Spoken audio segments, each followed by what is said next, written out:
नमस्कार दोस्तों, धार्मिक तथ्य में आपका स्वागत है। दोस्तों, भगवान शिव के परिवार के बारे में हम सभी जानते हैं, लेकिन क्या आपको भगवान शिव की बहन के बारे में पता है? पुराणों और लोक कथाओं में भगवान शिव की बहन असावरी देवी के बारे में भी वर्णन मिलता है, जिन्हें स्वयं भगवान शिव ने देवी पार्वती के अनुरोध पर उत्पन्न किया था।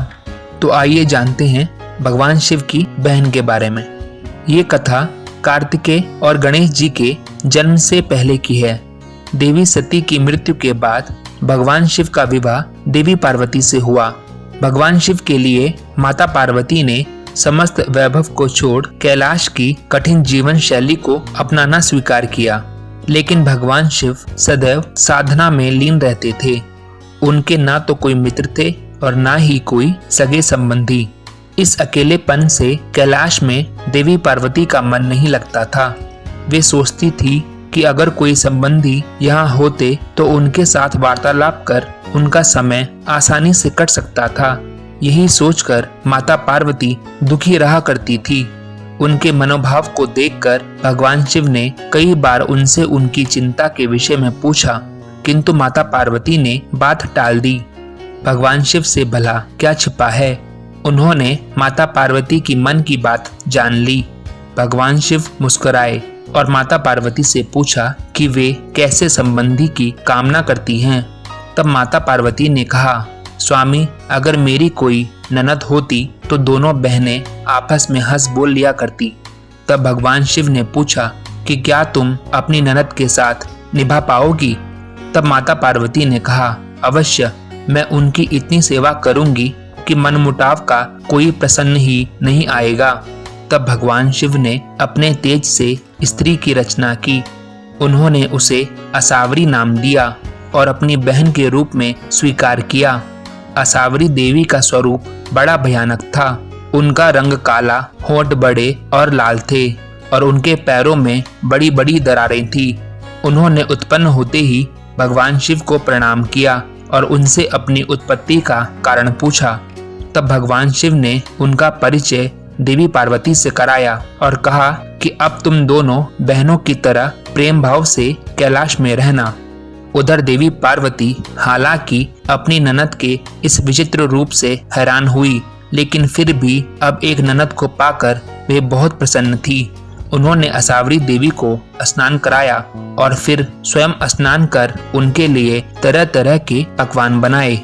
फिर वे भोजन के लिए भगवान शिव और शिवगणों को बुलाने गई कि आज सब मिलकर भोजन करेंगे। जब वे वापस आई तो उन्होंने देखा कि असावरी देवी ने सारा भोजन खा लिया था। शिवगण तो भूखे रहे ही, साथ ही साथ भगवान शिव के लिए भी खाने को कुछ नहीं बचा। ऐसा देखकर भगवान शिव और सभी कैलाशवासी भूखे पेट वापस चले गए। अपने पति को इस प्रकार भूखे वापस जाते देखकर देवी पार्वती को बहुत बुरा लगा, किंतु उन्होंने अपनी ननद से कुछ नहीं कहा। किंतु अब ये रोज का क्रम हो गया था। असावरी देवी रोज सभी का भोजन खा जाती थी। अब तो माता पार्वती को समझ नहीं आ रहा था कि वो क्या करे। एक दिन दोनों कैलाश में बैठी हंसी मजाक कर रही थी कि मजाक मजाक में ही असावरी देवी ने माता पार्वती को अपने पैरों की दरारों में छिपा लिया। वहां देवी पार्वती का दम घुटने लगा, किंतु वे उनकी दरारों से निकल न सकी। उन्होंने बहुत कहा, किंतु असावरी देवी ने उन्हें अपनी पकड़ से मुक्त नहीं किया। जब बहुत समय तक भगवान शिव ने माता पार्वती को कैलाश पर नहीं देखा तो वे असावरी देवी के पास गए और उन्होंने असावरी देवी से पूछा कि क्या उन्होंने माता पार्वती को कहीं देखा है। इस पर असावरी देवी मुस्कुराई और कहा कि मैंने नहीं देखा। भगवान शिव से क्या छिपा था? उन्हें तुरंत पता चल गया कि माता पार्वती असावरी देवी के पैरों की दरारों में छिपी है।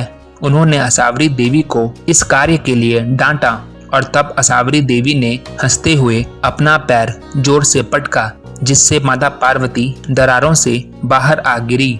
अब तो माता पार्वती को बहुत क्रोध आया और उन्होंने भगवान शिव से इस संकट से मुक्ति का उपाय पूछा। इसके बाद भगवान शिव ने भी रोज रोज की इस खटपट से बचने के लिए असावरी देवी को कैलाश से दूर जाकर तप करने को कहा और उन्हें सम्मान पूर्वक वहां से विदा किया। तो दोस्तों, इस वीडियो में इतना ही। अगर आपको ये वीडियो अच्छा लगा हो तो उसे लाइक करें, शेयर करें एंड सब्सक्राइब करना ना भूलें। नमस्कार।